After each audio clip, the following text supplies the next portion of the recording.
Actually जो आज का टॉपिक है इसमें दो तीन चीजें आपस में मिली हुई हैं, जिसमें एक तो आदि वाला है कि इलेक्ट्रिफिकेशन प्लस एसओडी एंड और क्या है, एक सब्जेक्ट और था, डाटा लॉगर थोड़ा अलग है, बाकी तो तीनों चीजें आपस में मिली हुई हैं। और क्योंकि 2 घंटे हैं तो कोशिश करेंगे थोड़ा जल्दी जल्दी जो एग्जाम के पॉइंट ऑफ व्यू से इम्पोर्टेंट है उसी को जो है हम पकड़ के चलें, है ना। एसओडी है, ट्रैक्शन मैनुअल है और आरई मॉडिफिकेशन है एंड शेड्यूल डायमेंशन है। ठीक है, तो ये तीनों चारों पैरेलल में एक साथ लेके चलेंगे और साथ में मतलब जो एग्जाम पॉइंट ऑफ व्यू से इम्पोर्टेंट रहेगा उसी को लेके चलेंगे, क्योंकि पूरा तो 2 घंटे में सारा कुछ कराना संभव नहीं है। और आखिरी हम 15 मिनट देंगे डाटा लॉगर वाले के लिए लास्ट में।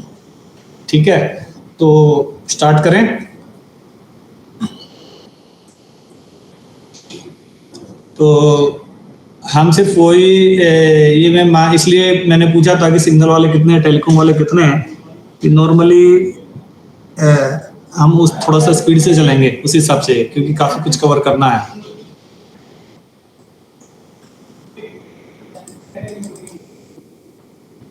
देखो ये हमारा आरई का एडवांटेज क्या है। आरई, एक मिनट, ये भी आपके पॉइंट ऑफ व्यू से एग्जाम, हाँ, आरई जब हम कर रहे हैं तो आरई का मतलब हम ट्रैक्शन पावर सप्लाई को जो है हम ट्रैक से जोड़ रहे हैं। एंड ट्रैक्शन उसके लिए हम हमारा जो है एसी सप्लाई कौन सी यूज करते हैं, 25 kV की। ठीक है, 25 kV OHE हम यूज करते हैं। और 25 kV में जो है आपका ऑब्जेक्टिव टाइप क्वेश्चन बनता है, एक क्वेश्चन बनता है कि सब स्टेशन आपके कितने कितने दूरी पर जो है प्रोवाइड कराए जाते हैं। तो ट्रैक्शन सब स्टेशन जो है वो आपको 40 से 50 किलोमीटर की दूरी पर प्रोवाइड कराए जाते हैं। अब ये ट्रैक्शन सब स्टेशन है क्या चीज, एक्चुअली हर 40-50 किलोमीटर पर ट्रैक्शन सब स्टेशन की जरूरत क्यों पड़ी है। तो इसका क्या होता है, इसके पीछे रीजन ये है कि एक्चुअली हमारे पास जो 25 kV आती है तो वो जो ग्रिड से जो सप्लाई चलती है, ग्रिड से चलती है 132 kV की। तो 132 kV को स्टेप डाउन करके जो है उसको लेके आया जाता है और वहां से स्टेप डाउन होके फिर अपने को 25 kV मिलती है। 3 फेज सप्लाई होती है।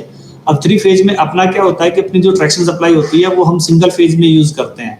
तो सिंगल फेज में यूज करते हैं तो हम क्या करते हैं कि उसको, क्योंकि एक फेज पे आप सारा लोड नहीं डाल सकते, तो लोड को डिवाइड करने के लिए 3 अलग अलग फेज हैं। तो अलग अलग फेज पे हम अलग अलग सब स्टेशन के तहत एक सब स्टेशन पे एक फेज से सप्लाई उठाई, फिर 40-50 किलोमीटर दूर दूसरा सब स्टेशन बना दिया, उसके ऊपर हमने दूसरे फेज से सप्लाई उठा ली। जैसे हम अपना सिग्नलिंग में लोड डिस्ट्रीब्यूशन करते हैं, तो इसी तरह से इसमें भी लोड डिस्ट्रीब्यूशन करते हैं कि एक फेज पे पहले एक सब स्टेशन में, फिर दूसरे में, फिर तीसरे में, ऐसे करके अल्टरनेट करते हुए चले जाते हैं ताकि लोड मेरा इक्वली डिस्ट्रीब्यूट होता रहे सब में। तो इसके लिए जो है हम सब स्टेशन बनाते हैं। ठीक है, एक सब स्टेशन दूसरे सब स्टेशन से जो है वो आइसोलेट रहता है, उसमें फिर उसमें जो है आइसोलेट होता है, वो डेड सेक्शन बनता है उसका, जिसको हम न्यूट्रल सेक्शन बोलते हैं। तो न्यूट्रल सेक्शन कभी देखा होगा, गाड़ी में ट्रेवल भी किया होगा, तो बीच में एकदम से गाड़ी में जो है आपका वो है लाइट चली गई या इस तरह से, जो हालांकि पता नहीं चलता क्योंकि आजकल तो PFT वाली टेक्नोलॉजी आ गई जिससे न्यूट्रल सेक्शन बहुत ही छोटा हो गया है। अभी तो PFT टेक्नोलॉजी यूज करके न्यूट्रल सेक्शन को 9 मीटर इवन 5 मीटर तक का भी बना सकते हैं। तो हार्डली जब ट्रेन जाती है स्पीड से तो उसका पता भी नहीं चलता। पहले तो पुराने टाइम में न्यूट्रल सेक्शन थोड़ा बड़ा होता था तो दिखता था, मतलब लगता था, पता चलता था कि जब आपकी EMU जाती थी तो बीच में एकदम से जो है साउंड उसकी बंद हो जाती थी, पता चलता था कि हाँ न्यूट्रल सेक्शन से जा रही है। तो परमिसिबल वेरिएशन जो 25 kV आती है हमारी, 25 kV का जो परमिसिबल वेरिएशन है वो है +10% to -5%, यानी वो आपकी 27.5 kV से लेके 23.75 kV तक हो सकती है। यार आप लोगों को आवाज आ रही है ना, रिस्पॉन्स दो, वरना मुझे पता नहीं चलता यहाँ पर कि मैं बोले जा रहा हूँ, सामने वालों को पता है कि नहीं पता है। आवाज आ रही है सर। हाँ हाँ मतलब एक दो बंदा कोई बीच में थोड़ा सा रिस्पॉन्स देता रहा जिससे पता चलता रहा कि हाँ कम्युनिकेशन हो रहा है, वन वे नहीं है। देखो ये आपका पावर सप्लाई अरेंजमेंट है जो मैंने बताया, 132 केवी जो है वो ग्रिड से आती है और स्टेप डाउन होता है 25 केवी का। एंड सब स्टेशन पे आपको देखो अलग अलग फेज से उठाया हुआ है सप्लाई, ठीक है ना। तो आपका सब स्टेशन बनता है 40-50 किलोमीटर की रेंज में, उसके बीच में छोटे छोटे एसपी, एसएसपी एंड एसपी होते हैं, तो स्विचिंग पॉइंट बोलते हैं जिनको। तो उस तरह से जो है कि आपका इस तरह से पूरा ये आरई का जो है वो एक स्कीमेटिक डायग्राम बनता है। अच्छा, अब आरई के अंदर आपको जो है फैसिलिटी, कम्युनिकेशन फैसिलिटी कौन कौन सी दी जाती है, तो section control, deputy control, traction power control, traction loco control, SMT control, engineering control, remote control, emergency control, ये सारे इतने सारे कंट्रोल हैं कि जो आपको मतलब जो है उस सेक्शन में, आरई के सेक्शन में जो है आपको प्रोवाइड करवानी है। और ये किससे कराते हैं हम? यूजी केबल्स के जरिए, ठीक है ना, ओएफसी के जरिए, इसके जरिए जो है हम ये सारे कंट्रोल प्रोवाइड करवाते हैं। ये उसका एक स्कीमेटिक डायग्राम है, क्योंकि अभी आपका पेपर ऑब्जेक्टिव टाइप हो गया है इसलिए ज़्यादा कोई इंपॉर्टेंस इसकी है नहीं, हम सिर्फ बात करेंगे जो ऑब्जेक्टिव टाइप क्वेश्चन आपका इम्पोर्टेंट बनता है उसके हिसाब से। देखिए ये न्यूट्रल सेक्शन की मैं बात कर रहा था। न्यूट्रल सेक्शन जो है कि डेड जोन होता है ना, और इसमें इसके एक ये आता है कि इसका न्यूट्रल सेक्शन का जो वार्निंग बोर्ड होता है, ये एग्जाम के लिए वो रहता है कि कितने मीटर पे लगाया जाता है। तो न्यूट्रल सेक्शन का जो वार्निंग बोर्ड है वो 500 मीटर और 250 metre and final board for switching off and on is provided. तो वार्निंग बोर्ड को एक 500 मीटर पहले पे, फिर 250 मीटर पे आता है, और फिर फाइनल बोर्ड जहां स्विचिंग आपका आएगा ऑफ ऑन होगा वहां पर प्रोवाइड कराया जाएगा। तो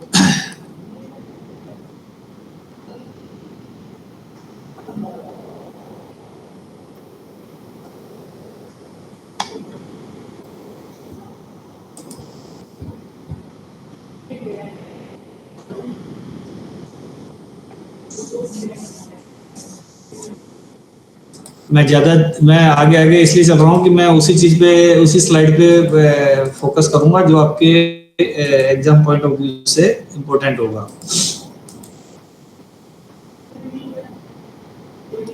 देखो regulated OHE and unregulated OHE, ये क्या होता है? रेगुलेटेड ओएचई जो है वो होती है कि जो कि मतलब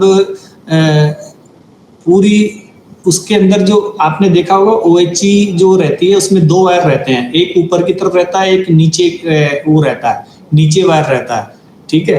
तो उसमें उस रेगुलेटेड ओएचई हम उसको बोलते हैं कि जो जिसमें नीचे वाला वायर क्या होना चाहिए, हमारा बिल्कुल फ्लैट होना चाहिए, एकदम से क्लियर, जिसकी हाइट जो है रेल लेवल से बिल्कुल बराबर होनी चाहिए।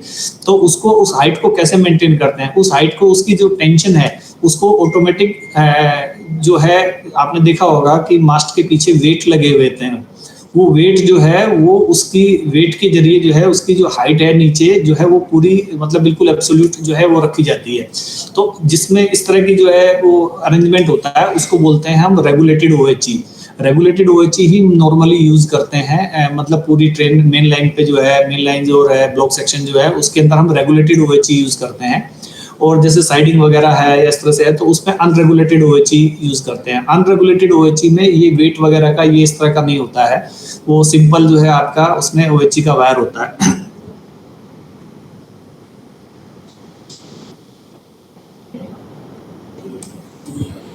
ये देखिए, ये जो वेट दिखाई दे रहे हैं आपको, ये मतलब रेगुलेटेड ओएचई के लिए है, इस तरह से वेट लटकाए जाते हैं ताकि टेंशन बराबर रहे उसकी।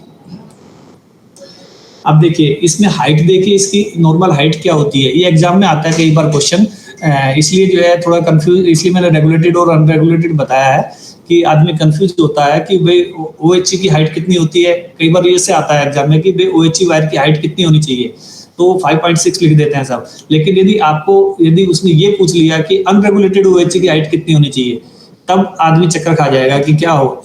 तो आपको पता होना चाहिए पहले कि रेगुलेटेड ओएचई क्या है और अनरेगुलेटेड ओएचई क्या है। तो रेगुलेटेड ओएचई की जब बात होती है तो उसकी हाइट चाहिए 5.6 एंड अनरेगुलेटेड ओएचई की हाइट जो है वो 5.65 टू 5.75 वेरी करेगी, क्योंकि उसको उतना उस टेंशन में उस हिसाब से उतना प्रोटेक्शन उसको दिया नहीं जाता ताकि वो एकदम से जो है कि वो फिक्स रहे। तो इसमें तो है अनरेगुलेटेड ओएचई में ये हाइट जो है वो वेरी करती है। अच्छा, ब्रिज के नीचे कॉन्टेक्ट वायर की हाइट कितनी होगी अंडर द ब्रिज इज 4.65। ये भी क्वेश्चन कई बार आता है कि आपके ब्रिज के नीचे आपकी ओएचई का कॉन्टेक्ट वायर जो है वो रेल लेवल से कितना ऊंचा रहता है, तो ये है 4.65। फिर आपका जो है ओएचई मास्ट का स्पैन, ये देखो ये जो मैं बता रहा हूँ ये डाटा आपके एसओडी के भी हैं, एसओडी से ही लिए हुए हैं। एक सेकंड, हाँ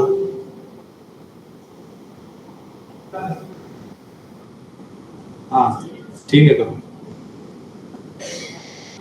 नहीं ठीक है करो। हाँ,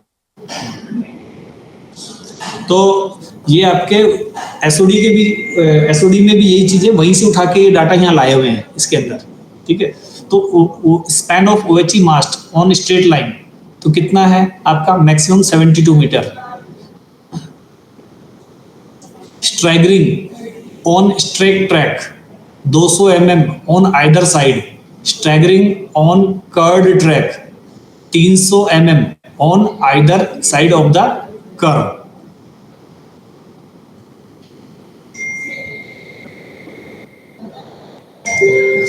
ये स्टैगरिंग क्या होती है बता सकता है कोई?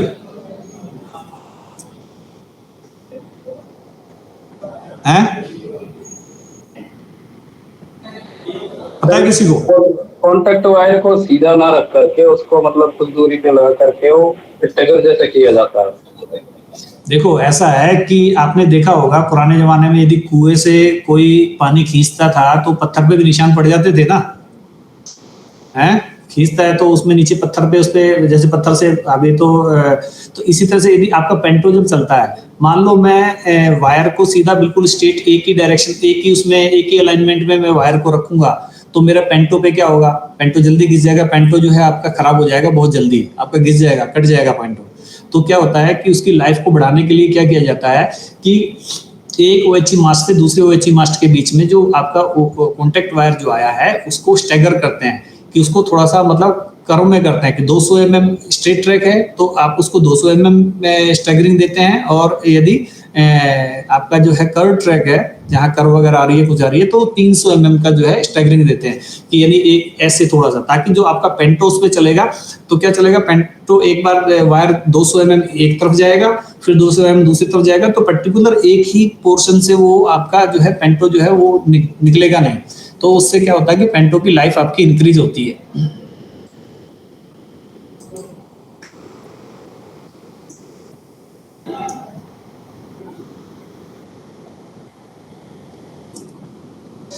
तो इसमें length of one OHE conductor, ये आपके लिए इम्पोर्टेंट नहीं है, ये एक्चुअली इलेक्ट्रिकल डिपार्टमेंट के लिए है ज़्यादा, इसलिए मैं नहीं आऊँगा, खाली मैं एसएमटी पॉइंट ऑफ व्यू से जो है वही बात करेंगे। देखो अब एटी की पॉलिसी क्या है कि एटी आपको कहाँ कहाँ देना है और कहाँ जो है एटी नहीं मिलता है। इसमें इस स्लाइड में एक क्वेश्चन आपका बनता है, आपकी पॉलिसी है कि यदि मान लो कोई गेट, इंटरलॉक गेट आपका जो है स्टेशन पे तो आपको एटी देना ही है, स्टेशन पे तो इलेक्ट्रिकल डिपार्टमेंट आपको एटी देगा, लेकिन यदि कोई गेट आपका 2 किलोमीटर के अंदर है तो वहां पर एटी नहीं मिलेगा, वहां आपको स्टेशन से सप्लाई एक्सटेंड करके लेके जानी है। यदि 2 किलोमीटर के बाहर है तो आपको सेपरेट एटी मिलेगा, ठीक है। तो ये वही बता रखा है कि आपको कहाँ कहाँ एटी मिलेगा, आपको हर सीएलएस स्टेशन पे मिलेगा, interlock gate beyond 2 kilometre from the railway station. ये यही ऑब्जेक्टिव क्वेश्चन बनता है कि एक क्वेश्चन बनता है कि आपको जो है मतलब कितने किलोमीटर पर आपको सेपरेट एटी मिलेगा, तो 2 किलोमीटर से ज्यादा पे यदि कोई गेट है तो आपको सेपरेट एटी मिलेगा। आईबीएच है उस पर आपको मिलेगा ही मिलेगा, ठीक है।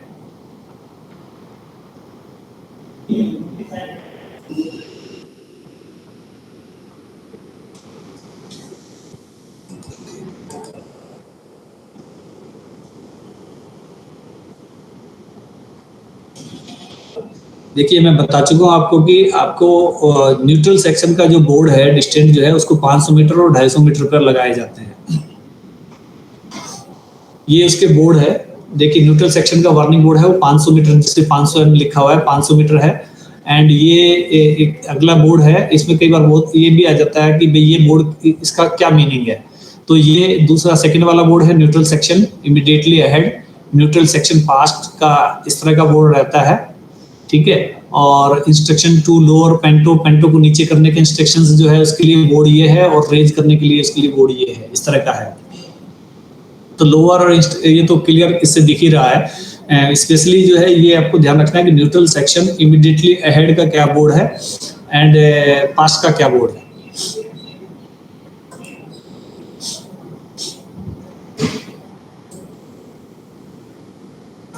अब हमारी इसमें सिग्नलिंग अरेंजमेंट कैसे रहेगा 25 केवी में।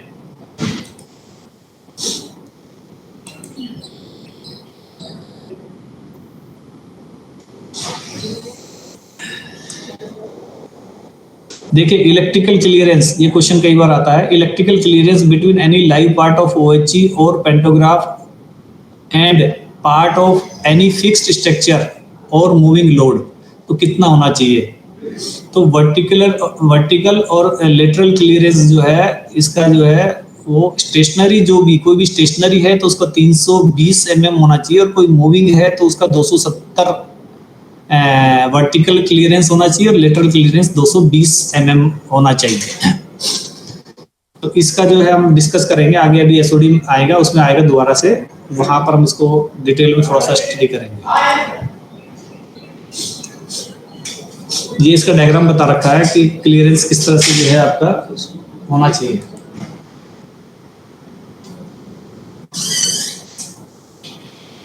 इसमें क्वेश्चन आपका ये है कि आपका जो है कितना मीटर जो है आपका जो है वो आपका आर्किंग जोन और फ्लैशिंग जोन वगैरह जो रहता है, कि कितना आपका जो है आता है, मतलब इन्फ्रिंजमेंट आपका कहाँ माना जाता है। तो कोई भी आपका जो है 2 मीटर के अंदर नहीं आना चाहिए। कोई भी आपका सिग्नल, जैसे आपका सिग्नल ही खड़ा है ओएचई के पास में, आपका सिग्नल ही रहता है, तो सिग्नल जो है लाइव कंडक्टर के 2 मीटर के अंदर नहीं आना चाहिए। 2 मीटर के अंदर आएगा तो क्या करना है,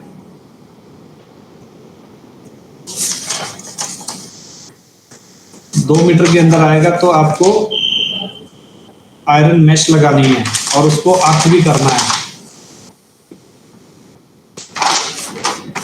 आपको डायग्राम ये जो है उसका ये है, आपको उसका flashing zone and arcing zone बोलते हैं। फ्लैशिंग जोन जो है उसका 0.5 मीटर, 0.5 मीटर के अंदर तो आपको कुछ भी नहीं कर सकते आप, उसके अंदर तो आपको जो है आप उसके पास तक तो आपको जाना ही नहीं है।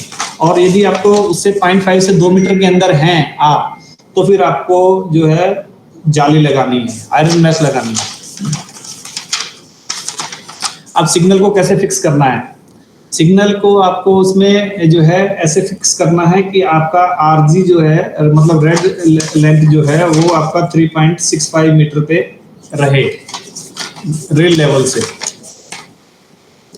ठीक है। और सिग्नल का कोई भी पार्ट वो जो है वो 5.2 मीटर अबव रेल लेवल ना हो, मतलब मैक्सिमम हाइट दे दी आपकी 5.2 मीटर पे एंड रेड एस्पेक्ट का दे दिया आपका 3.65 पर, तो ये आपको मेंटेन करके चलना है। अच्छा, ये जो पैरामीटर्स हैं ये आपका नॉर्मल ओएचई के लिए है, ठीक है ना। अभी आजकल जो है जो ओएचई लग रही है उसमें ये पैरामीटर्स फॉलो नहीं होते हैं, क्योंकि वो हाई रेंज ओएचई होती है। हाई रेंज ओएचई में आपको जो है इस सब चीज की जो है वो जरूरत नहीं है, क्योंकि वो काफी ऊपर चली जाती है। इसके लिए जो है आप उसको ऊपर ऊंचा भी बना सकते हैं, लेकिन ये 3.65 तो जो है आइडियल कंडीशन है। 3.65 को तो आरजी को रखना है आपको।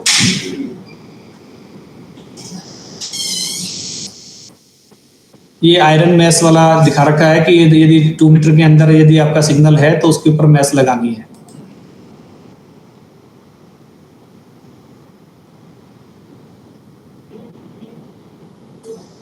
और आयरन मैश यदि किसी उस पे लगी हुई है, आपको लगा रखी है, तो आपको उसके लेडर के हाइट में 3 मीटर पे जो है आपको एक क्वेश्चन बोर्ड भी लगाना है, क्वेश्चन बोर्ड। तो ये क्वेश्चन आता है कि क्वेश्चन बोर्ड आपको कहाँ लगाना है, तो क्वेश्चन बोर्ड जो है वो रेल लेवल से 3 मीटर ऊपर जो है उसकी हाइट पे आपको क्वेश्चन बोर्ड लगाना है।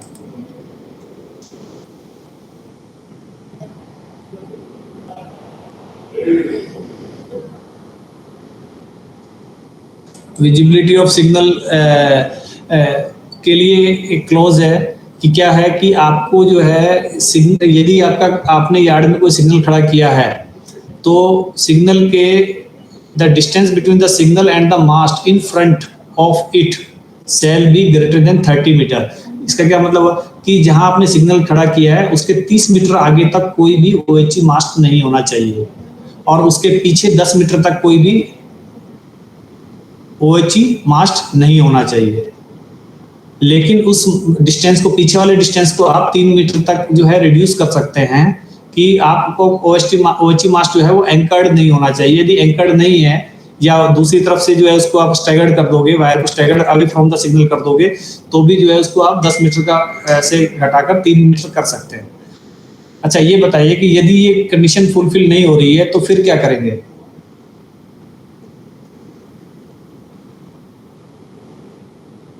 अभी तो बहुत जगह पे आरी हो रहा होगा, लोगों को पता है इस चीज का।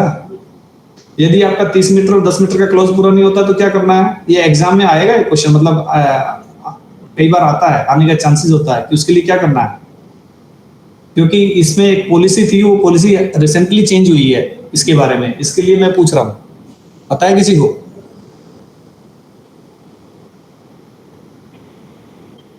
मुकेश भाई तुम्हारे सेक्शन तो पूरा आरी हुआ है। सर ऐसी कंडीशन आई नहीं हैं? सर डिस्पेंशन लेंगे। यदि ये 30 मीटर और 10 मीटर का क्राइटेरिया नहीं मिलता है तो क्या करेंगे? सर परमिशन लेंगे PCSP और PCS, डिस्पेंशन लेना। डिस्पेंसेशन? Yes sir. किसका लेना है? PCST और उनका है। अच्छा, PCW। और पहले किसका था ये?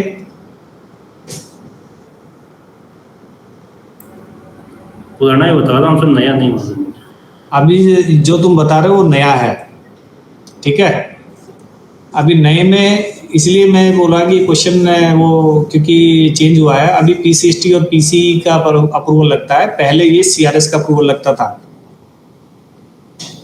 इसमें ये 30-10 वाला क्राइटेरिया यदि फुलफिल नहीं होता था तो पहले डिस्पेंसेशन CRS का लगता था, अभी डिस्पेंसेशन PCST और PCE का लगता है।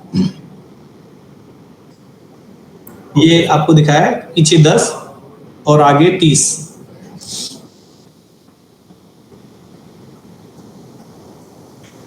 ये क्वेश्चन रहता है कि नॉर्मल इम्प्लांटेशन ऑफ OHE मास्ट का कितना होता है? 2.5 मीटर, ठीक है।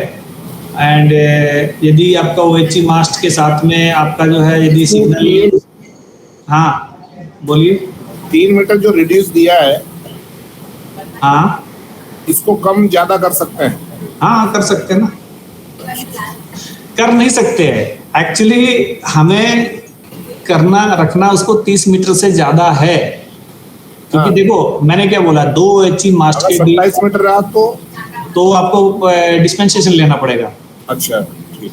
आपको कोशिश करनी है कि 30 मीटर रहे। 30 मीटर ऐसा नहीं है कि कहीं से ऐसे फिगर नहीं आ गया हो, 30 मीटर इसलिए है कि आपको साइटिंग नहीं मिलती है बराबर, सिग्नल को बराबर जो विजिबिलिटी होनी चाहिए वो नहीं मिलेगी। इसके लिए वो क्राइटेरिया रखा गया है कि आगे 30 मीटर खाली रखो, पीछे 10 मीटर खाली रखो, क्योंकि पीछे भी तुरंत करोगे तो भी ऑब्स्ट्रक्ट करता है पीछे से, कि आपको पोस्ट दिखाई देता है, वो छिप जाता है आपका सिग्नल जो है, उसकी विजिबिलिटी बराबर नहीं रहती है।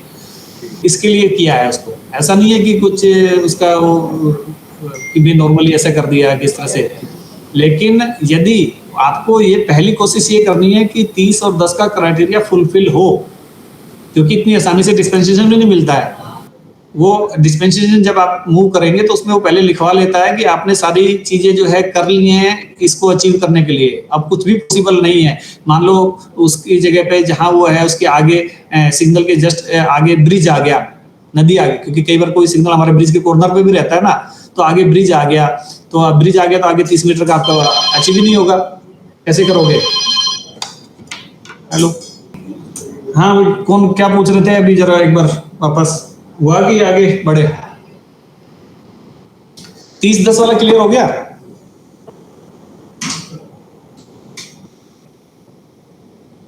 यार आप लोगों का रिस्पॉन्स बराबर नहीं आता, ये लग रहा है क्लियर है। 30-10 खाना खा के। अच्छा, इसमें जो है सिग्नल पोस्ट यदि सेंटर ऑफ ट्रैक से इसमें आरई में जो है नियरेस्ट पार्ट जो है 2.844 मीटर्स है ना।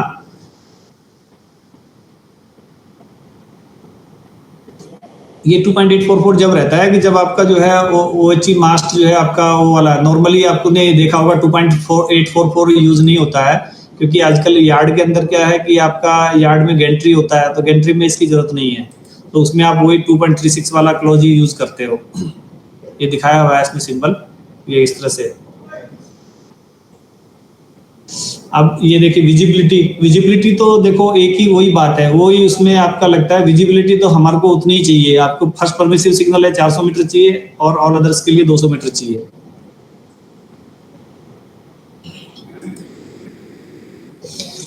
ये एक्चुअली ये डाटा जो है आपका टेबल आपके लिए याद रखना मुश्किल है और कुछ एग्जाम पॉइंट ऑफ व्यू से इतना ज़्यादा इंपॉर्टेंट है भी नहीं, लेकिन फिर भी आपको पता होना चाहिए कि ये हम किस तरह से जो है इसको वो करते हैं कि यदि हमारे पास में ये सिग्नल मैंने लगाया, मतलब डाटा कहाँ से आया 2.844 हम लगाते हैं, तो उसके बाद OHE का इम्प्लांटेशन जो है किस तरह से होना चाहिए उसके आगे, ताकि उसकी विजिबिलिटी जो हमारे को चाहिए, हम ये मान के चलते हैं कि हमारे को 600 मीटर की विजिबिलिटी यदि चाहिए, तो 600 मीटर की विजिबिलिटी के लिए जो है मुझे OHE मास्क का कंस्ट्रक्शन इस तरीके से करना पड़ेगा कि पहला जो है मेरे पास में 3.25 पे आए, दूसरा 3.10 पे आए, फिर 3.05, 2.95, 2.75 और फिर उसके बाद में जो नॉर्मल 2.50 होता है, उसके बाद आगे 2.50 मेरे स्टार्ट होते चले जाए, तो मुझे विजिबिलिटी जो है 600 मीटर की मिलेगी इस तरह से। तो ये 1000 मीटर की विजिबिलिटी यदि मुझे देखनी है किसी सिग्नल की, तो उसके लिए मुझे OHE का इम्प्लांटेशन इस तरह से करना पड़ेगा।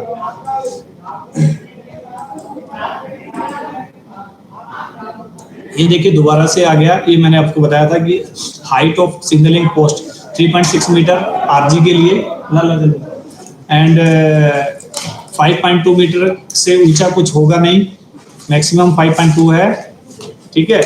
And no mast shall be provided for at least 3 span in front of signal. इसका क्या मीनिंग हो गया?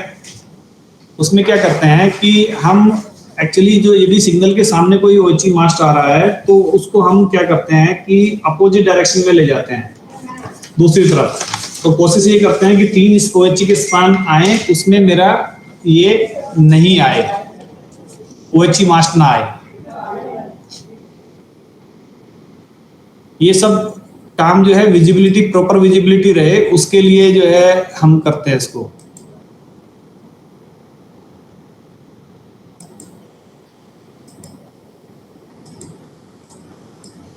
मैं सिर्फ वही वो कर रहा हूं कि जो आपके एग्जाम पॉइंट ऑफ व्यू से रहेगा।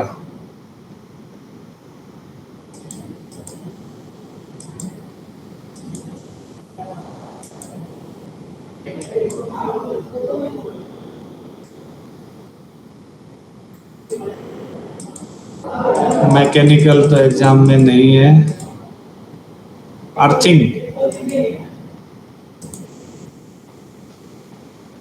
अर्थिंग इन आरी, देखो ये नॉन आरी क्या करना चाहिए, नॉन आरी से आरी में आप जाएंगे, तो नॉन आरी से आरी में जाने के लिए आपको क्या क्या चीज जो है वो करनी पड़ती है। आपको आपके जितने भी इक्विपमेंट है, फील्ड में जितने भी इक्विपमेंट है, सबकी आपको अर्थिंग करनी है। और अर्थिंग के लिए जो है जो आप सिग्नलिंग इक्विपमेंट जो अर्थ करेंगे उसके वैल्यू होनी चाहिए 10 ओम, एंड जो आप इलेक्ट्रॉनिक आइटम यदि कोई अर्थ करेंगे तो उसकी वैल्यू होनी चाहिए लेस देन 1 ओम।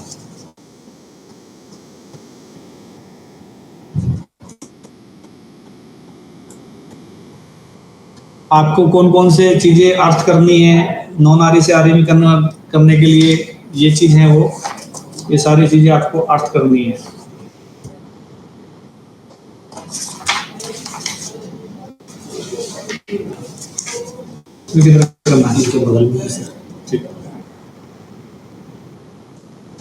आगे ये चीजें जो है वो एक तो रिपीट हो रही है कि आप सिग्नल पोस्ट यदि जो है 2 मीटर से अंदर है तो उसको स्क्रीनिंग करना है। आपको आपके एक्सेल काउंटर या आईपीएस डाटा लोग अर्थ करना है, signal post panel, relay, city rack आपको अर्थ करना है, बैटरी चार्जर आपको अर्थ करने हैं, डीजी सेट आपको अर्थ करना है एंड ऑल टेलीकॉम इक्विपमेंट आपको अर्थ करने हैं। अर्थ की वैल्यू जो है आपकी 10 ओम होनी चाहिए for signalling equipment and 1 ohm for axle counter cables लिखा हुआ है इसमें, लेकिन मतलब कोई भी आपका इलेक्ट्रॉनिक आइटम जो भी है वो सारा आपका लेस देन 1 ओम होना चाहिए।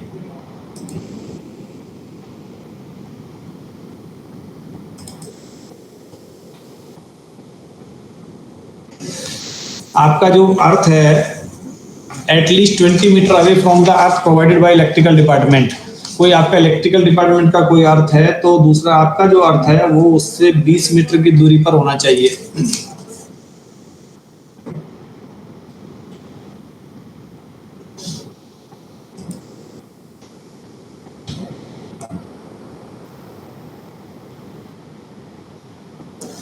ये अर्थ की आपको ये भी क्वेश्चन कई बार बन जाता है, आपके अर्थ की रोड की लंबाई कितनी होनी चाहिए।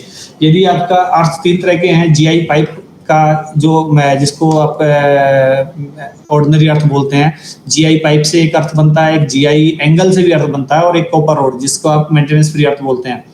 तो ये अर्थ आपके जो है इसकी लेंथ कितनी होनी चाहिए।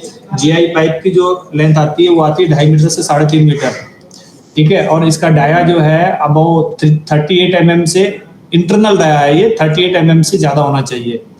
फिर इस तरह यदि जीआई एंगल है, यदि आप उसकी जगह एंगल लगा रहे हैं तो ये भी इसकी भी लेंथ 2.5 से 3.5 मीटर होनी चाहिए। और एंगल का जो है LBH जो है वो होना चाहिए 15x15x5। एंड यदि कॉपर रोड है, कॉपर रोड जो है वो भी 2.5 से 3.5 मीटर की लंबाई होनी चाहिए और उसका जो है उसकी जो वो 16 mm जो है उसकी वो होनी चाहिए डाया मिनिमम।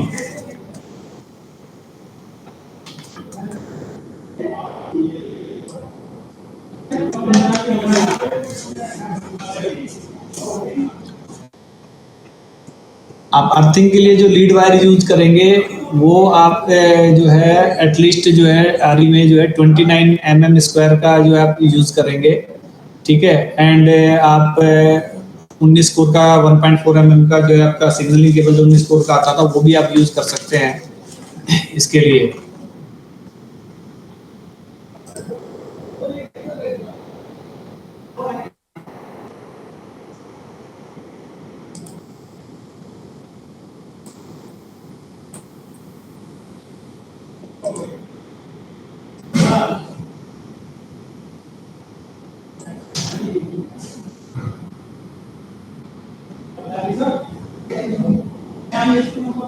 कॉशन बोर्ड मैंने बताया था कि आपको 3 मीटर पे लगाना है नीचे। उस कॉशन बोर्ड का डायमेंशन जो है 225 mm × 200 mm का होना चाहिए। जैसे इसमें दिख रहा है कि इसमें डेंजर, खतरा और लोकल लैंग्वेज 3 लैंग्वेज में होता है ये।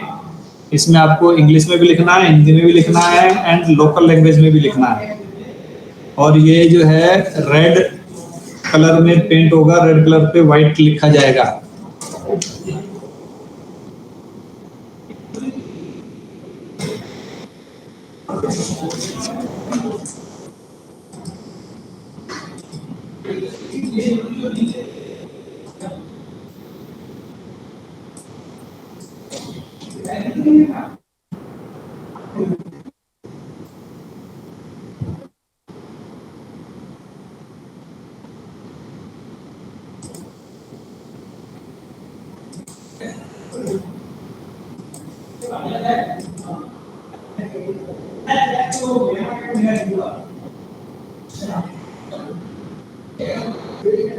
ये जो है कि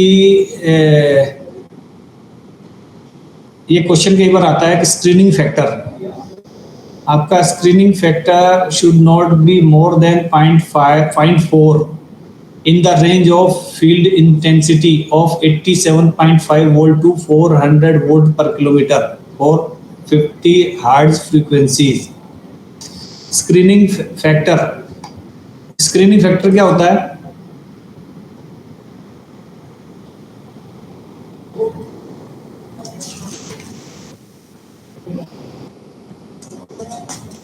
एक्चुअली क्या है कि एक थ्योरेटिकल वैल्यू है जो कैलकुलेट की गई है वो इंड्यूस के उसके ऊपर है कि वोल्टेज आपका कितना इंड्यूस होता है आरई से, उसके ऊपर जो है इसको कैलकुलेट किया गया है। उससे उसके कैलकुलेशन से एक वैल्यू आती है और वो वैल्यू 0.4 से ज्यादा आपकी होनी नहीं चाहिए।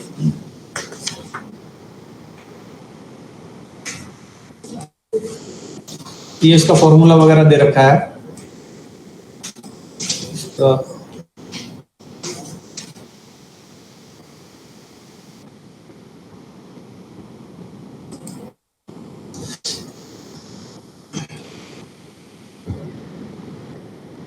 देखिए ये भी क्वेश्चन कई बार आ जाता है नॉर्मली कि आपका जो अभी आजकल जो मतलब जो आपका सिंगल लाइन में ट्रैक्शन करंट कितना होता है, सिंगल लाइन में आपका ट्रैक्शन करंट जो है वो 800 एम्पियर का होता है एंड डबल लाइन में जो आपका ट्रैक्शन करंट है वो 1000 एम्पियर तक का होता है।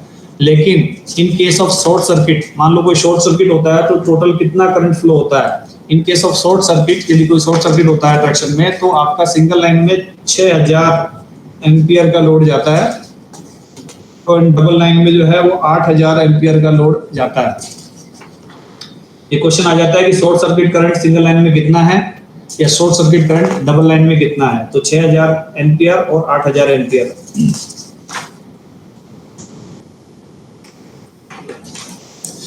एक ये भी इम्पोर्टेंट, ये भी अच्छा क्वेश्चन है एग्जाम पॉइंट ऑफ व्यू से कि आप जब आरई सेक्शन करते हैं सिग्नलिंग, नॉर्मली सिग्नलिंग में हमारा जो है फैक्टर ऑफ सेफ्टी वो 2.5 माना जाता है, लेकिन आरई सेक्शन में हम फैक्टर ऑफ सेफ्टी कितना लेते हैं, जो फैक्टर ऑफ सेफ्टी है ये मॉडिफाई कर दिया है फ्रॉम 2.5 टू 1.5। तो ये क्वेश्चन कई बार आता है कि आरई सेक्शन में फैक्टर ऑफ सेफ्टी कितना लिया जाता है, तो ये है 1.5। ठीक है। दूसरा ये भी क्वेश्चन आता है कि सेफ हैंडलिंग वोल्टेज आपको पढ़ाई गई होगी कि 120 वोल्ट रहती है, लेकिन इसको भी इंक्रीज कर दिया है कि सेफ हैंडलिंग वोल्टेज जो है was modified from 120 volt to 400 volt. अब इसको मॉडिफाई करके 400 वोल्ट कर दिया है। दूसरा अभी जो मैं बोल रहा था कि स्क्रीनिंग फैक्टर जो है वो आपका जो है इसमें नया जो ऑब्जर्वेशन है उसमें वो मैंने 0.4 बोला था, अभी ये 0.9 तक आपका स्क्रीनिंग फैक्टर चला गया है। स्क्रीनिंग फैक्टर जो है वो मॉडिफाई हुआ है 0.9।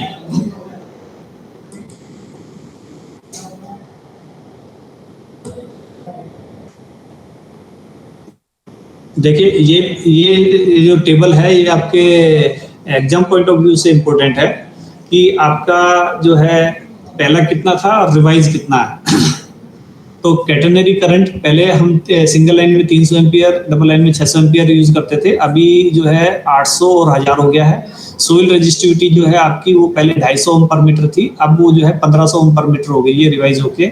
रेल इम्पीडेंस जो है आपका 0.558 ओम पर किलोमीटर पहले लिया जाता था, अभी जो है 0.701 ओम पर किलोमीटर आपका सिंगल लाइन में है और 0.561 ओम पर किलोमीटर जो है ये डबल लाइन में है। इसी तरह से रेल रिडक्शन फैक्टर जो है 0.56 पहले सिंगल लाइन के लिए था, 0.40 आपका जो है डबल लाइन के लिए 0.4 था। अब जो है इसको घटाकर जो है सिंगल लाइन में 0.3926 कर दिया है, डबल लाइन में 0.2666 किया है।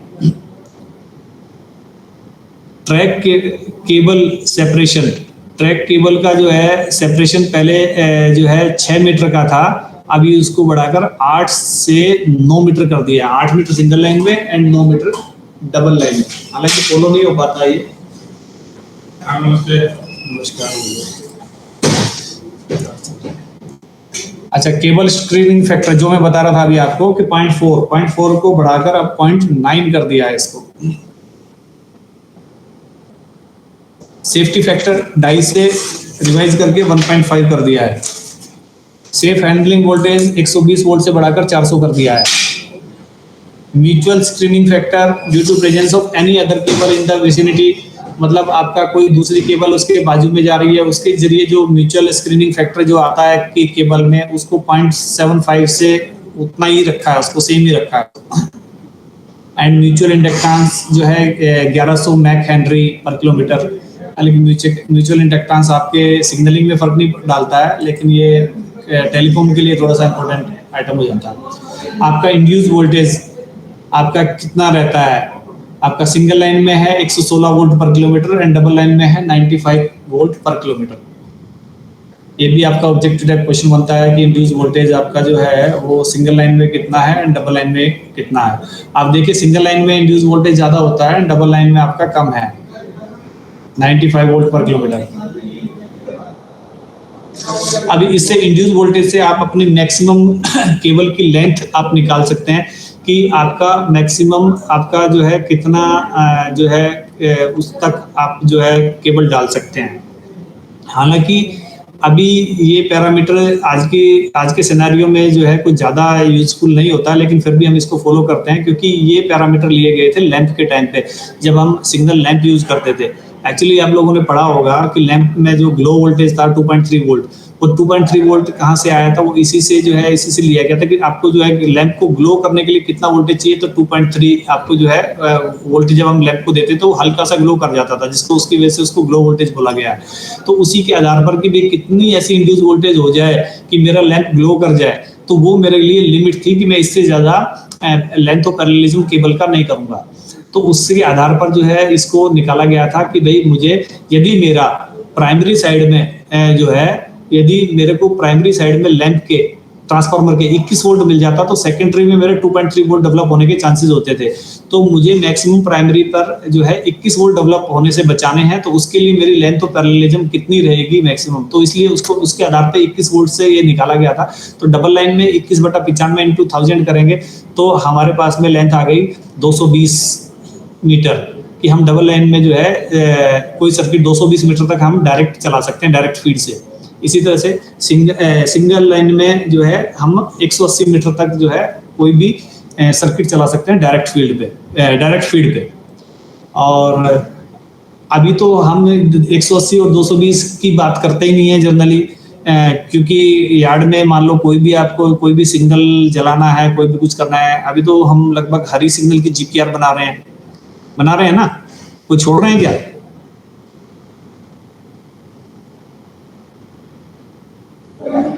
सो गए क्या सर? अच्छा जीपीआर प्रोवाइड की हैं? जीपीआर लगा के हर सिग्नल में। हाँ एक्चुअली ये पहले इसलिए था कि यदि आपको सिंगल लाइन में भी 180 मीटर से कम पे कोई है तो उसके लिए आपको जीपीआर बनाने की आवश्यकता नहीं, आप उसको डायरेक्ट सिंगल फीड पे आप चला सकते हैं।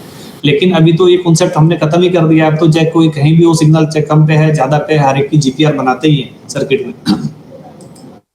सर जीपीआर लगाने के बाद इसको कौन सा डायरेक्ट फिटिंग बोलेंगे इनडायरेक्ट बोलेंगे? हैं? जीपीआर लगाने के बाद इसको डायरेक्ट फिटिंग बोलेंगे कि इनडायरेक्ट बोलेंगे सर? नहीं, फीडिंग तो डायरेक्ट ही रहता है, लेकिन उसको क्या है कि कट करके भेजते हैं ना उसको। आपका पाथ कट जाता है, वहां से सिग्नल के ऊपर आपका पाथ कट जाता है उसका, तो वो जो इंड्यूस वोल्टेज है वो आपका पीछे रह जाता है उसके लिए। Okay sir.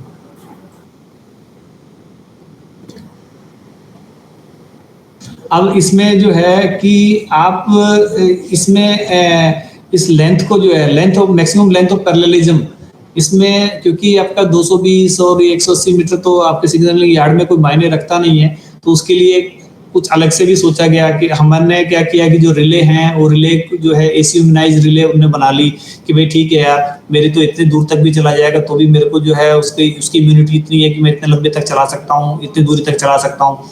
तो उसमें जो है कि आपको जो है ये अलग अलग पैरामीटर्स दे रखे हैं कि किस रिले की आपकी इम्यूनिटी कितनी है, किस रिले को आप कितनी दूर तक आप फीड कर सकते हो, सिंगल लाइन में कितना कर सकते हो, डबल लाइन में कितना कर सकते हो।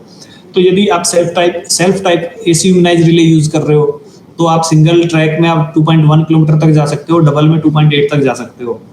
अब ये पैरामीटर याद रखने के लिए वो है कि आप जो है कोई भी क्यू सीरीज की रिले हो या सेल्फ टाइप रिले हो तो आप सिंगल में 2.1 एंड डबल में 2.8 किलोमीटर तक जा सकते हो।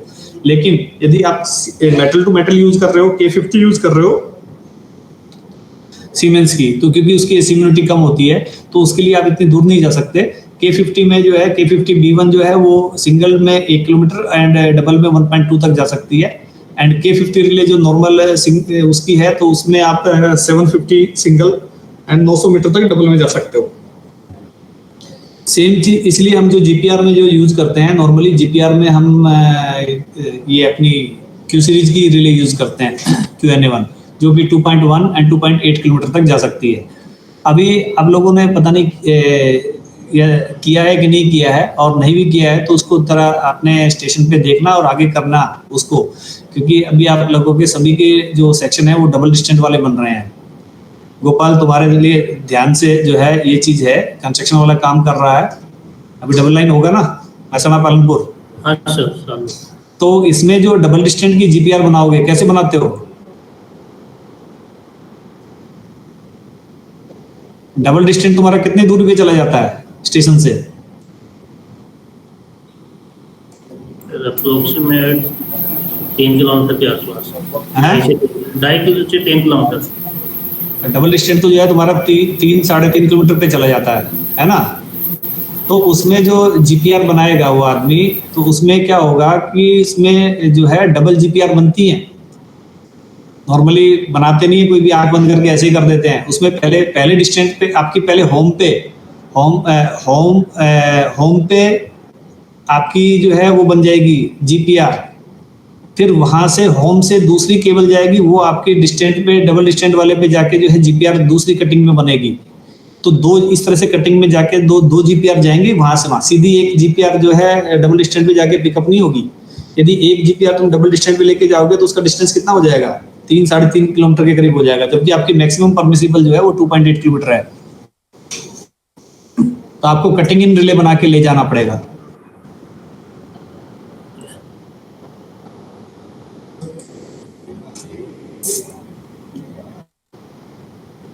ये डायरेक्ट फीडिंग का जो है वो बता रखा है मेथड, किस तरह से जो हम नॉर्मली करते हैं कि भाई रिले रूम में हमने डीआर पिकअप कराया एंड लोकेशन पे डीपीआर पिकअप करा दिया हमने।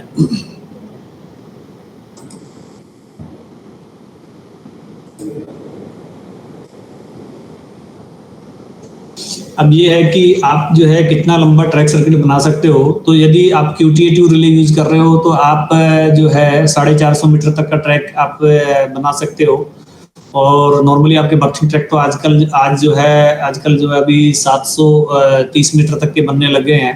तो उसके लिए क्या करोगे? उसके लिए फिर क्यूबैट रिले आती है, क्यूबैट रिले आप यूज करोगे विद बैटरी वोल्टेज 8.8। आप 4 बैटरी लगानी पड़ती हैं इसमें, एंड उससे आप 750 मीटर तक जा सकते हो।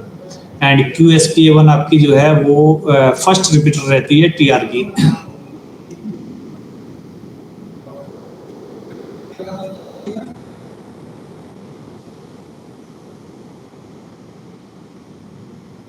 DC single rail track circuit जो है विदाउट एडिशनल प्रोटेक्शन आप 200 मीटर सिंगल लाइन में बना सकते हैं, डबल लाइन में 300 मीटर लगा सकते हैं, and with additional protection of 120 ohm choke at relay and आप 450 मीटर सिंगल लाइन में जा सकते हैं, एंड डबल लाइन में भी 450 मीटर ही आपकी रेंज है।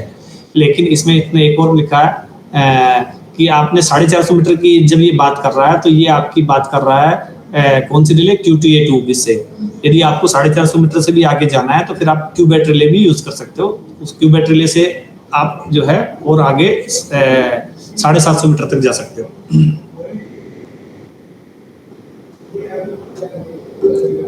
लेकिन उसके लिए आपको दोनों एंड पे चोक लगाने पड़ेंगे।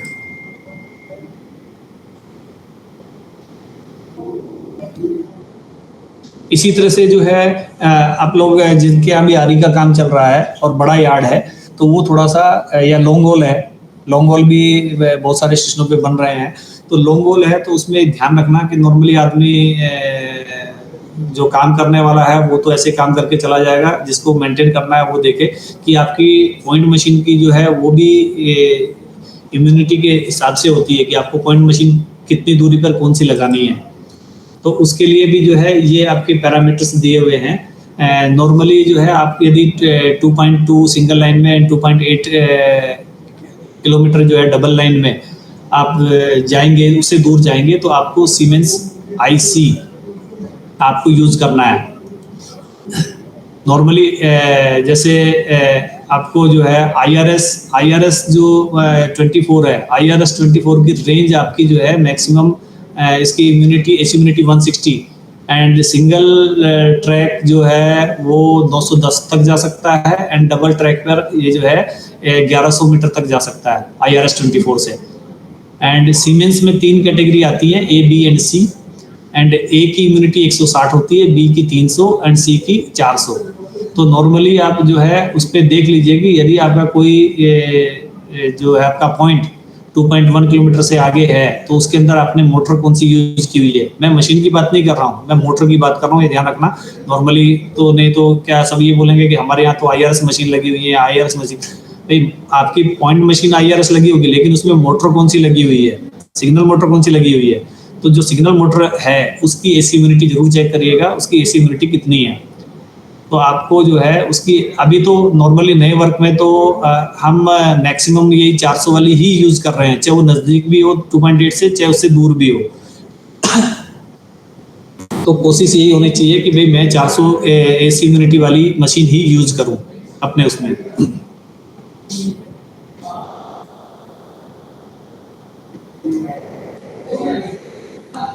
देखिए IDSO स्पेसिफिकेशन भी बोलता है electric point machine non trailable type specific जो है उसकी इम्यूनिटी किसी भी हालत में less than 160 volt RMS at 50 hertz नहीं होनी चाहिए।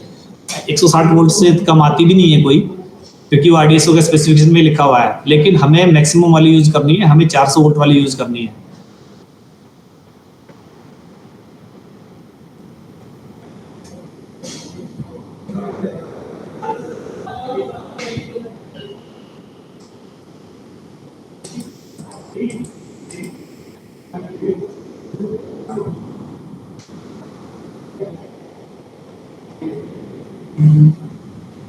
अभी लेंथ पैरेललिज्म आपने सिग्नलिंग केबल का तो पढ़ लिया है, लेकिन इसमें देखिए लेंथ ऑफ पैरेललिज्म आपका पावर केबल का कितना होता है, ये जनरली लोगों को नहीं पता होगा कि आपका जो पावर केबल है उसका क्वेश्चन आ जाए तो उसका लेंथ ऑफ पैरेललिज्म जो है 2.4 किलोमीटर होता है।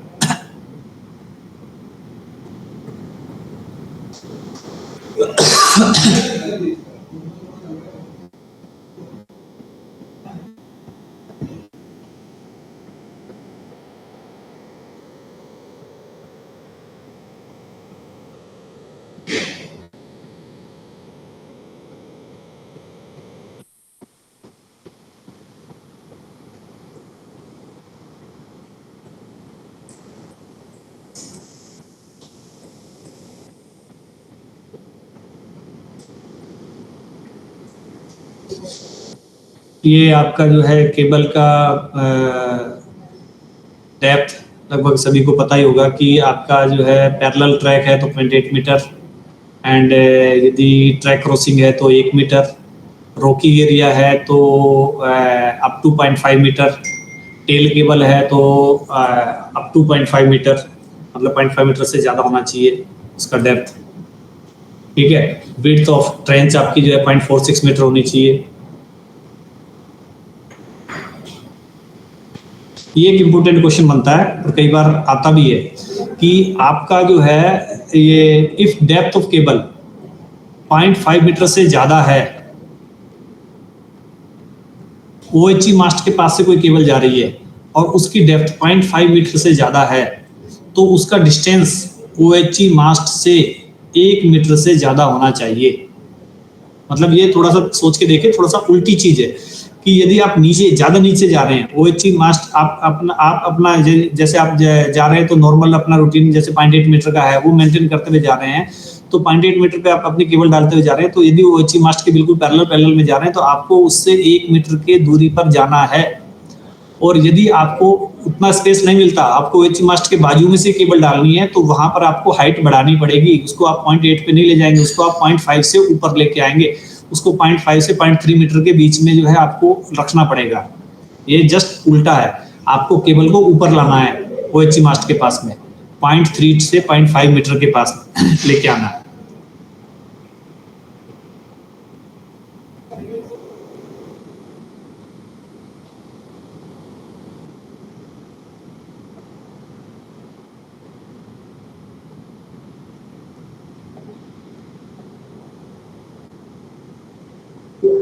नहीं सॉरी, थोड़ा सा गड़बड़ हो गया कि इसमें यदि आपको 0.5 मीटर से कम डिस्टेंस है तो आप 1 मीटर तक ला सकते हो।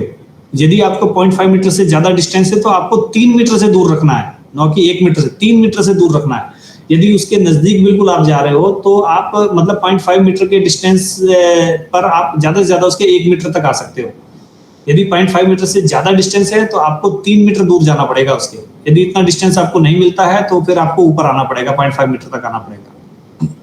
और वो केबल जो है जो उसके नजदीक जो आप लेके जा रहे हो उसको एचडीपीवी या कंक्रीट में आपको लेके जाना है।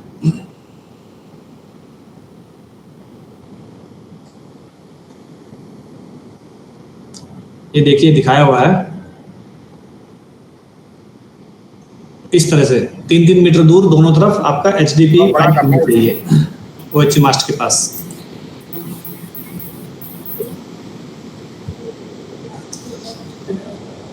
इसी तरह से यदि मान लो आपका टीएसएस केबल यदि मतलब इलेक्ट्रिकल वालों का कोई केबल आ गया है तो उससे आप 1 मीटर दूरी पे अपना जो है वो रखेंगे। उसका मेटेलिक स्ट्रक्चर कोई आ गया तो उससे आप 1 मीटर दूरी पर आप अपना रखेंगे।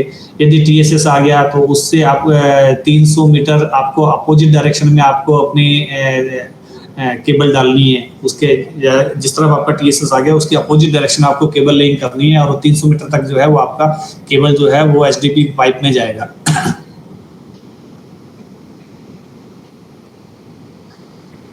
ये बताया हुआ है, देखिए ये टीएसएस है, उसके दोनों तरफ आपका जो केबल जो है 300 मीटर दूरी पर आपका एचडीपी पाइप में जाएगा।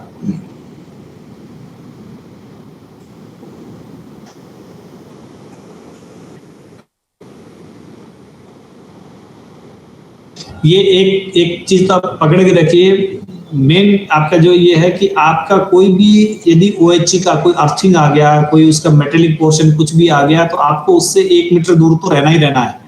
आपको उसको 1 मीटर दूर जाना है। लेकिन यदि आपका स्विचिंग स्टेशन का अर्थ आ गया, क्योंकि स्विचिंग स्टेशन के अर्थ से जो है वहीं से मैक्सिमम अर्थ आपका पास होता है, तो वहां से आपको 5 मीटर दूर रहना है उसके अर्थ से। केबल जो आपको जो है ले जानी है तो 5 मीटर दूर ले जानी है।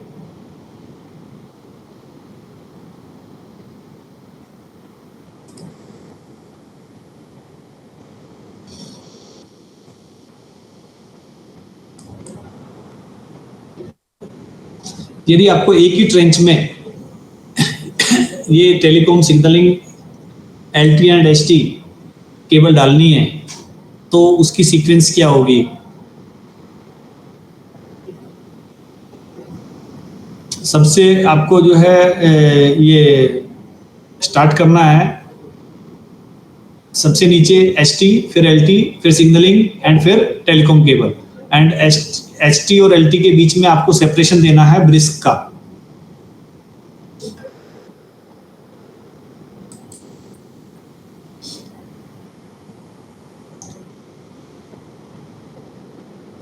यदि एचटी और एलटी केबल यदि और सिग्नलिंग केबल जो सेपरेट ट्रेन्स में पैरेलल में डाली जा रही हैं तो उन दोनों की ट्रेन्स में मिनिमम 0.5 मीटर का गैप होना चाहिए।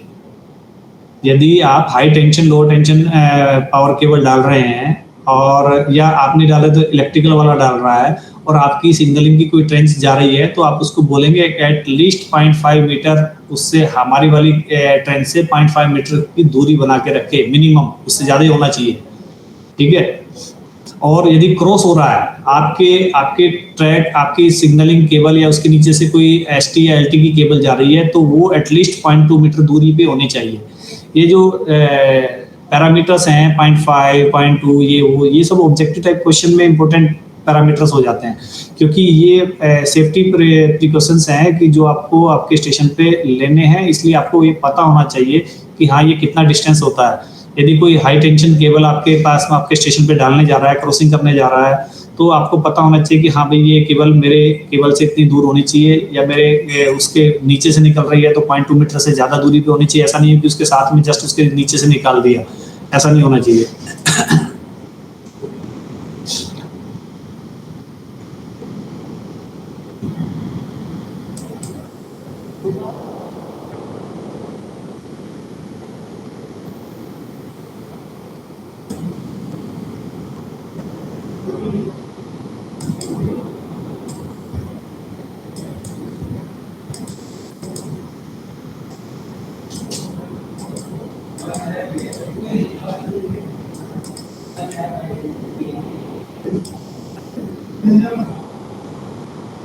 ये तो सिंपल सा है कि आपका जो है कि आरई एरिया में आपको ब्लॉक के अंदर क्या मॉडिफिकेशन करना है, तो ब्लॉक कोई भी है तो आप आरई में क्या करेंगे, फिल्टर यूनिट लगाएंगे उसमें, ठीक है। तो यही आपका मॉडिफिकेशन है कि आपको उसमें फिल्टर लगाना है, प्लस आपको यदि एक्सेल काउंटर वगैरह है तो उसमें आपको आइसोलेटर ट्रांसफार्मर लगाने हैं, ठीक है। ये तो फिल्टर यूनिट हो गई जिसमें आपको कंडेंसर, लाइट, रेस्टोरेंट, चौक लगता है, तो ये आपकी फिल्टर यूनिट हो गई। इधर ब्लॉक फिल्टर, ब्लॉक में लगता है block filter unit, and axle counter में आप आइसोलेशन ट्रांसफार्मर लगाते हैं। ये उसका डायग्राम है।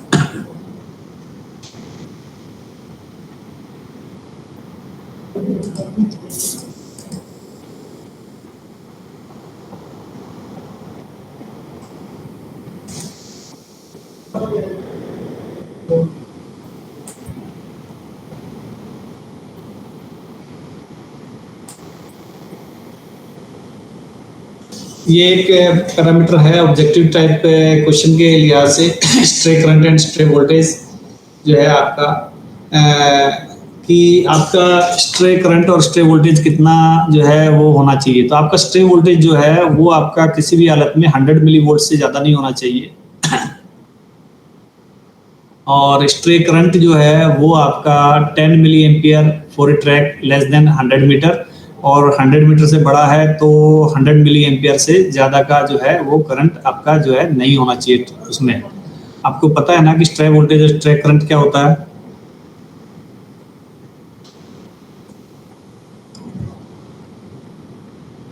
क्या होता है स्ट्रे वोल्टेज स्ट्रे करंट, कभी माप के देखा है एनीवन?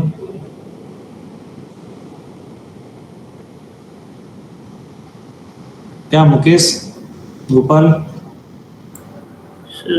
इंड्यूस वोल्टेज जैसा कोई भटका हुआ करंट, इंड्यूस वोल्टेज नहीं है ये, परमानेंट वोल्टेज। सप्लाई काटने के बाद जो वोल्टेज मिलता है उसको डिस्कनेक्ट करने के बाद, वो ठीक है, लेकिन सप्लाई काट के वोल्टेज मिलता है, उस वोल्टेज के काफी रीजन होते हैं, लेकिन जो पर्टिकुलर स्ट्रे वोल्टेज और स्ट्रे करंट है वो ड्यू टू सोइल रेजिस्टिविटी होता है।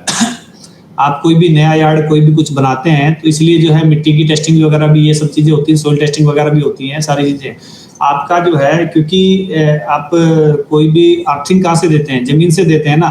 जमीन कैसे कंडक्टिंग हो गया, तो एक्चुअली क्या है कि जमीन आपकी अर्थ जो है वो कंडक्टिंग है, अर्थ में आपके मेटेरियल पार्टिकल्स भी हैं, सारी चीजें हैं।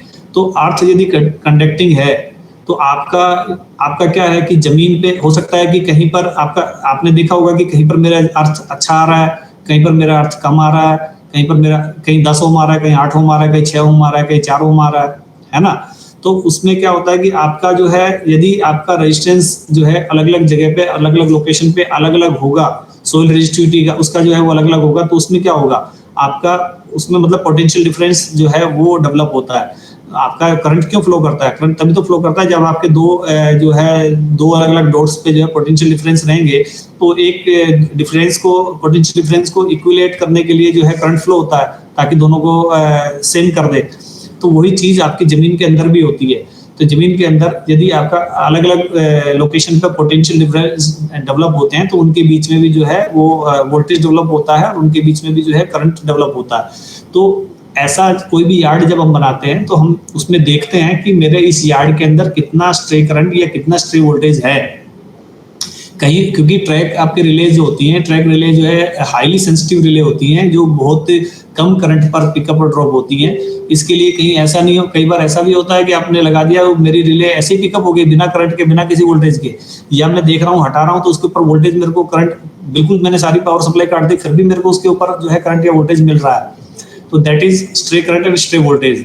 तो वो उसके जो ये पैरामीटर्स हैं कि ये मेरे यार्ड में यदि मैं बना रहा हूँ तो इससे ज्यादा नहीं होना चाहिए, तो ये मुझे ध्यान रखना है। यदि इससे ज्यादा है तो फिर मुझे एक्स्ट्रा प्रिकॉशंस लेने पड़ेंगे।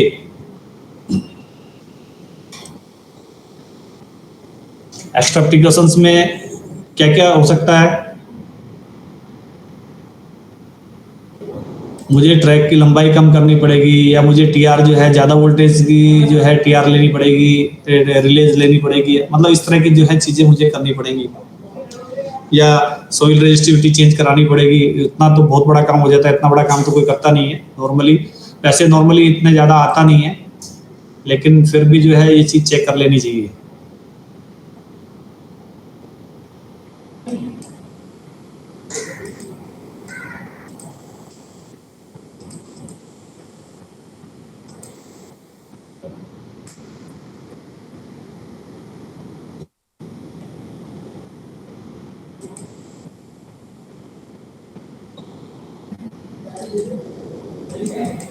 मैं सिर्फ वही चीज़ ले रहा हूँ जो आरई से रिलेटेड है, क्योंकि बाकी सारे चीज़ें जो हैं वो आपके और दूसरे सब्जेक्ट में भी जो है वो कवर हो रखे होंगे।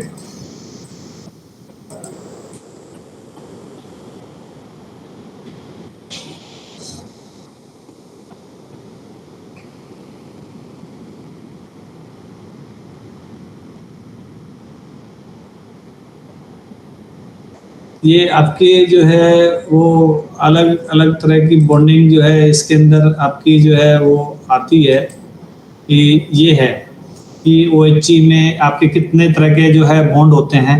तो ये इसमें बता रखा है कि आपका जो है जैसे स्ट्रक्चरल बॉन्ड है, स्ट्रक्चरल बॉन्ड किस किस के बीच में होता है। आपका नेगेटिव रेल और OHE मास्ट के बीच में जो होता है उसको हम स्ट्रक्चरल बॉन्ड बोलते हैं। ठीक है, क्रॉस बॉन्ड जो दो नेगेटिव रेल को आपस में जोड़ेगा, दैट इज आपका क्रॉस बॉन्ड हो गया है ना। ट्रैक्शन बॉन्ड है आपका जो है जो नेगेटिव आप एक नेगेटिव रेल से दूसरी नेगेटिव रेल को जो है आपको एक्सटेंड करता है। तो ये अलग अलग तरह की बॉन्डिंग है जो आरई में जो है यूज होती है।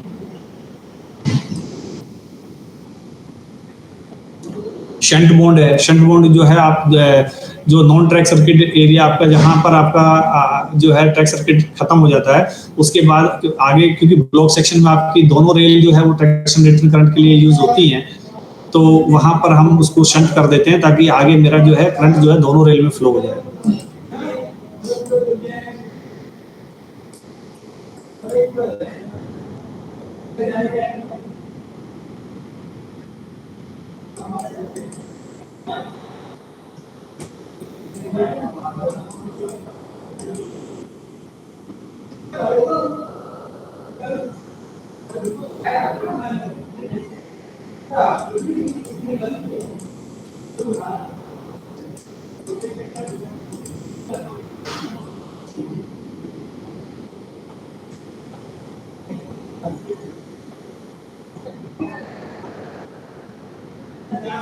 स्क्रीनिंग फैक्टर जो है सिग्नलिंग केबल के लिए 0.4 एंड टेलीकॉम केबल के लिए 0.1। इसमें भी आदमी कंफ्यूज रहता है कि सिग्नलिंग इसके लिए जो है कि कितना आपसे पूछ लिया स्क्रीनिंग फैक्टर सिग्नलिंग केबल के लिए बताओ, स्क्रीनिंग फैक्टर टेलीकॉम केबल के लिए बताओ। तो दोनों में इसमें 0.4 है तो इसमें 0.1 है। म्यूचुअल स्क्रीनिंग फैक्टर जो है ये 0.75 है। यदि आपको केबल के सपेक्स में जो है कोई मेटेलिक ऑब्जेक्ट कोई वहाँ प्रेजेंट है तो उसका और इसके बीच में दोनों के बीच में म्यूचुअल स्क्रीनिंग फैक्टर कितना होगा, तो मैक्सिमम जो है 7.75 से ज़्यादा नहीं होना चाहिए।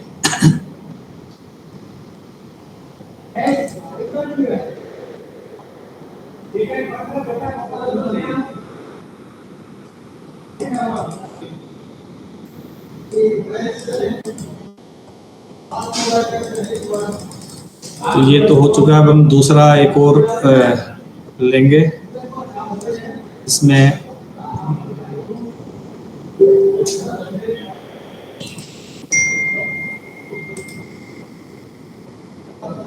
SOD